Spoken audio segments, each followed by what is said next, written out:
All right, on behalf of Bill Moran, who is the member in charge of this event today, he sends his condolences, was not able to make it today. He did do a write-up, so I'll be using that write-up for today's ceremony. Welcome, everyone. Thank you all for coming out to this beautiful park this afternoon to commemorate the 15th anniversary of the passing of Corporal Robert Thomas James Mitchell.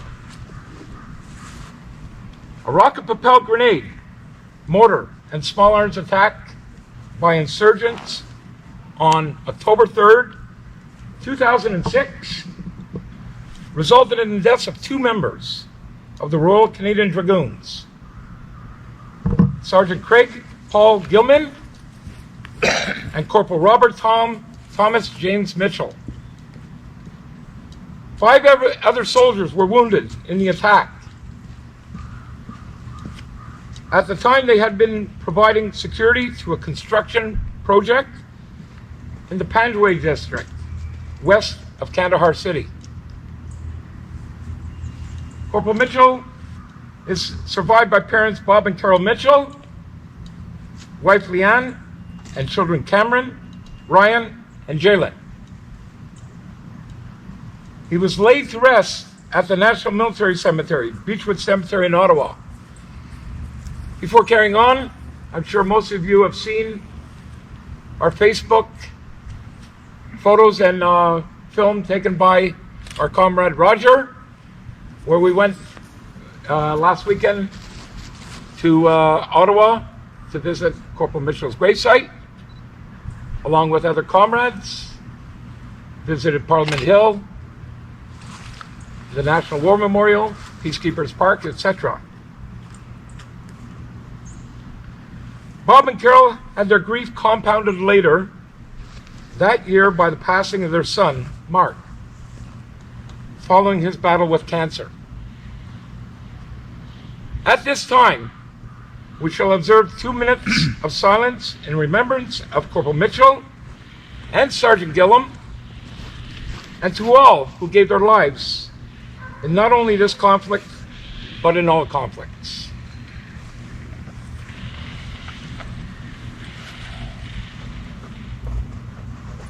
I would now like to call upon our Member of Parliament, himself a veteran of this conflict, Mr. Alex Ruff, to say a few words.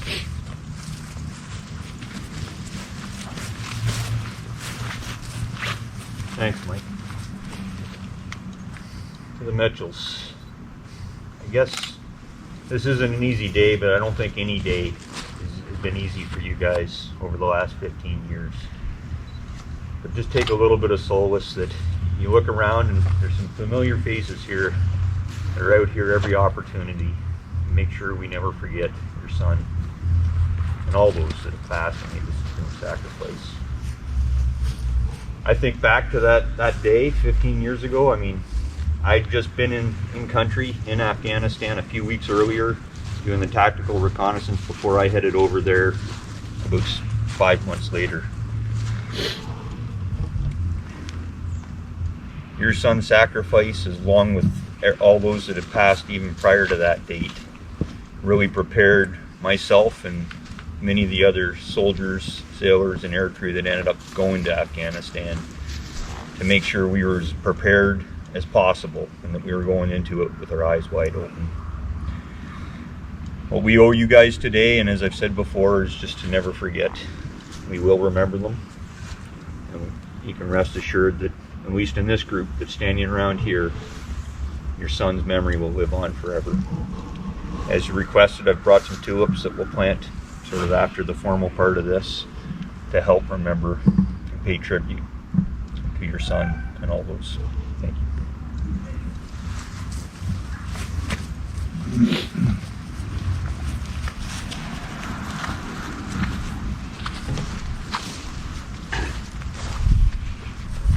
Thank you, Alex.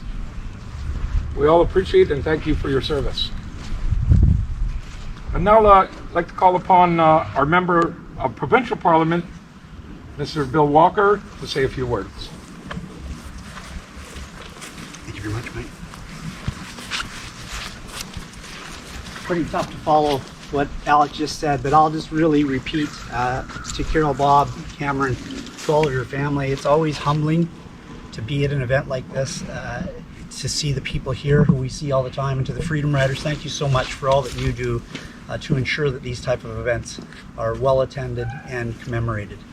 I think one of the first times when I got elected and was invited to one of these ceremonies, I think Carol or Bob, one of the two of you shared in Jim's words. I think when you were saying, when he goes off, if something was to happen to you, and I think I'm paraphrasing, but his words were, Mom, Dad, I'll be doing what I want to do. And every single person in our great country gets to do that because of his sacrifice and those of many who have gone before him. Today is a solemn day, but I hope, like Alex said, you'll take solace in knowing that every day we reflect and appreciate and in our own way say thank you for living in the greatest country, in the greatest province, in the greatest community in the world. It's an honor and a humbling time to be here. My thoughts are with all of you.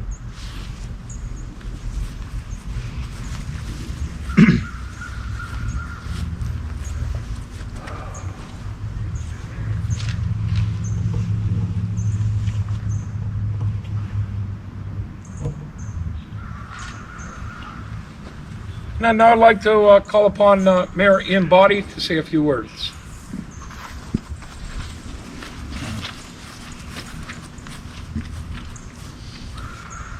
Thank you for inviting me today to Carol, Bob, and Mitchell family. Interesting that Alex just hit on. Corporal Mitchell was helping guard the rebuilding of the country.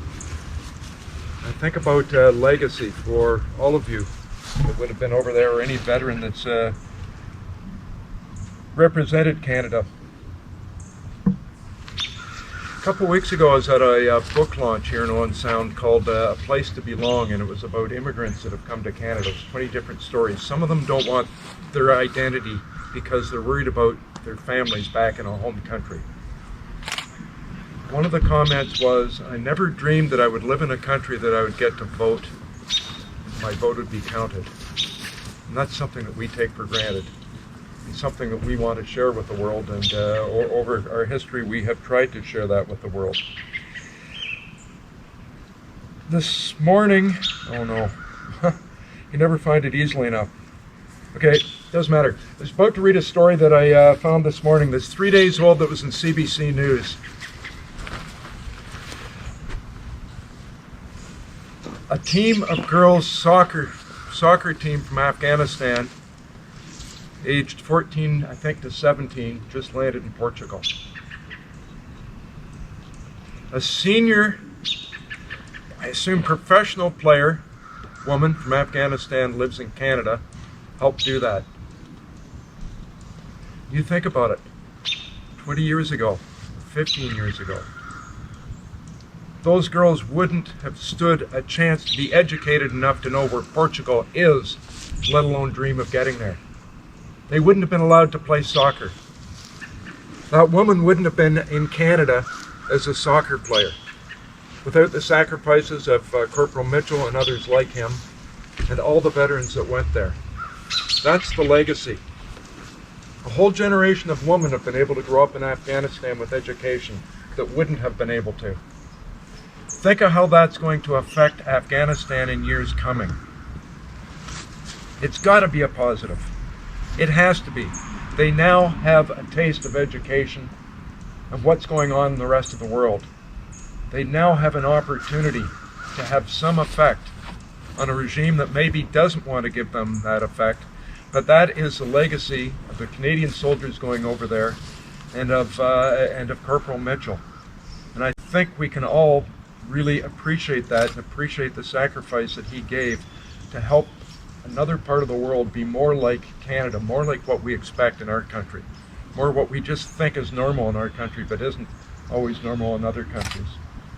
That story jumped out when I read it this morning as being so tied to today that I wanted to share it. So again, thank you for allowing me to speak, and thank you, Bob. I apologize. Bob and my mom didn't phone each other before they dressed us this morning, so we're kind of looking like twins. Thank you.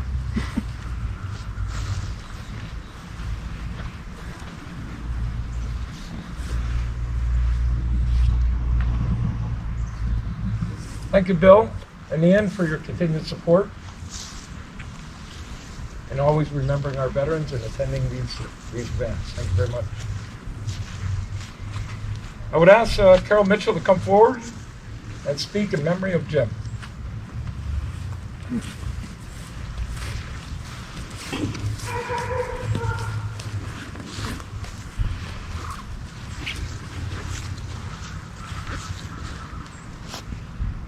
Years ago, I got the news that my son was killed in Afghanistan. And of course, it was devastating. And all that followed was devastating. But one of the things that came across very clearly was that people cared. Some people came up to me and said, "I didn't even know we're in war." Because at that time they were using other words besides war. But I think because of the family picture of the children and Jim and Leanne, it brought home to the people of Canada that, and United States actually, where I got phone calls from, that indeed people were dying, and those people were young enough to have families, and that those families were now without fathers, without sons, without husbands. Well, 15 years has gone by, and I guess one of my thoughts was, I don't want him forgotten. And I never had to worry about that. Because not only did Canada not forget, in Owen Sound, a group of men and women came together and helped us and have been there forever. The Freedom Riders. And you know, in some way, you as the Freedom Riders gave me the freedom to speak to people, because you gave me the place to do the speaking. And that helps me, and I hope it helps any of the people who've heard me. I appreciate what everyone said today. You're right, Alec, we'll never forget. And 15 years is like a drop in the bucket, as well as being so long without someone. That's all I can explain. Recently, things have changed in Afghanistan, and I've actually gotten several calls about it. One of them asked me if I was going to sue the government because they didn't follow through on doing what they should. Another one said to me, how are you going to deal with the fact that your son died for nothing? Well, I'm going to tell you what I told him, that my son didn't die for nothing. And if he didn't believe that, then what he needed to do was go and speak to people in Afghanistan, particularly the women. I remember after Jim died, going to something at the Afghanistan display at the War Museum. We were able to go there first, and they had some people who were in politics in Afghanistan, and one of them who spoke was a female. And she came up to me afterwards and she hugged me and she said, thank you for letting your son come to Afghanistan. Now, being honest to you, I didn't let him come. That was his choice, and when he said, you know, there's a good chance I might die in Afghanistan, people have. I said to him, well, then don't go. Just go back and tell him you changed your mind. And he said, no, I know what I'm looking at, but I believe in the cause. And I believe that everyone deserves to taste freedom.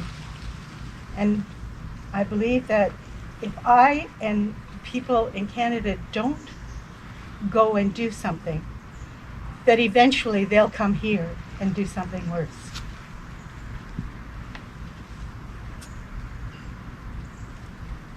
I believe that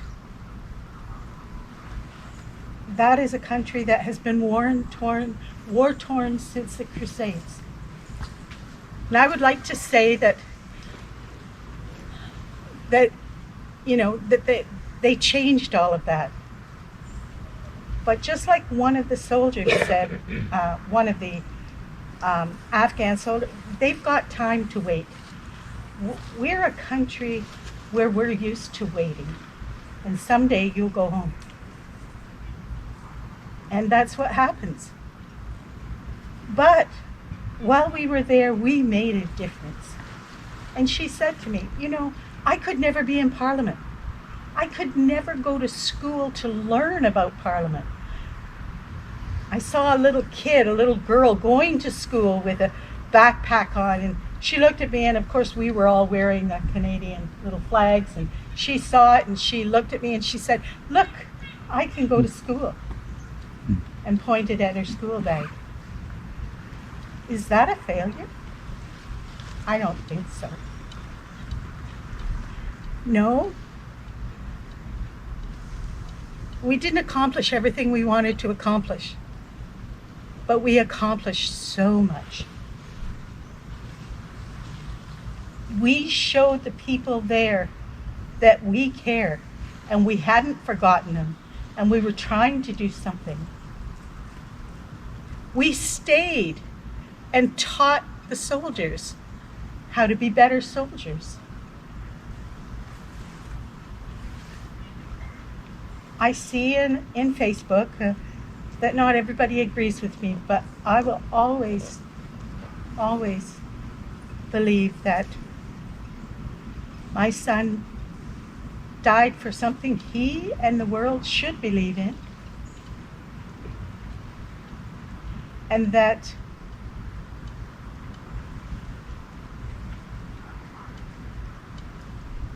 those who don't think that are the problem, not the solution.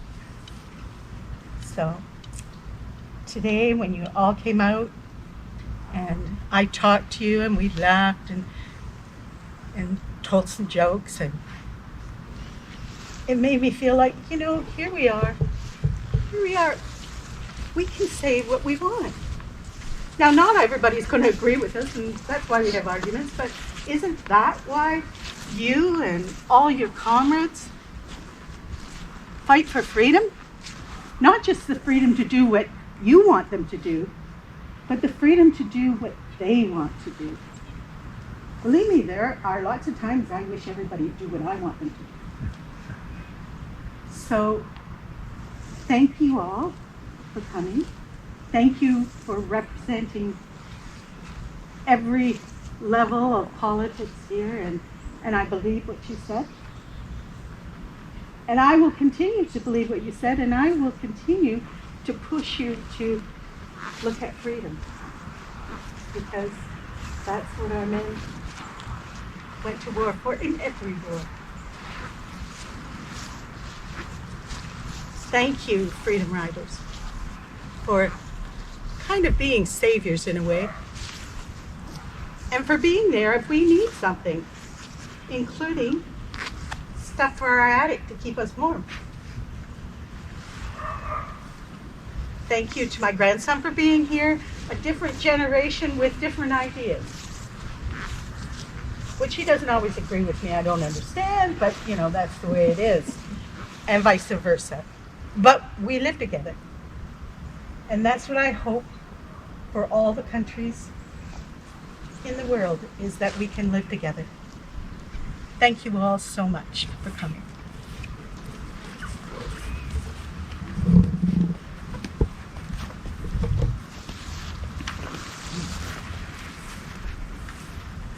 Thank you, Carol.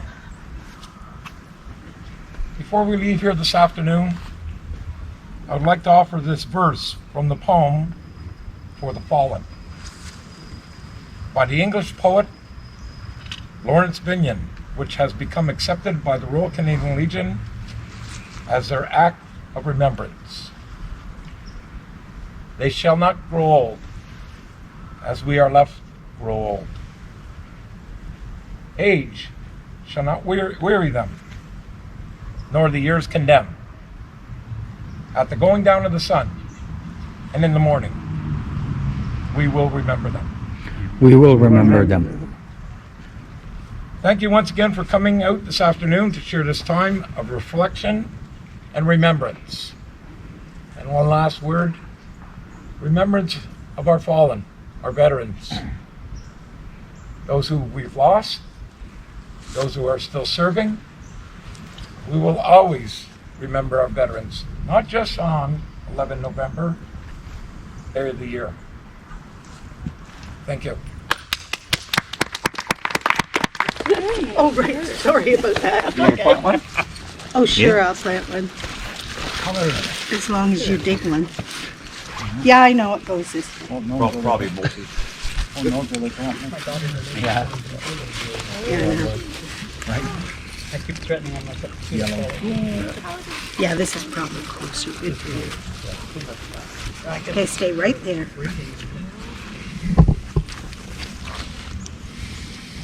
Now, do you want me to do switch? Well, we can do that after. Okay. It doesn't really matter. I There got you this are. thing to keep people clean. Do you want to plant one? Yeah. But I find a squirrel. Everybody should plant at least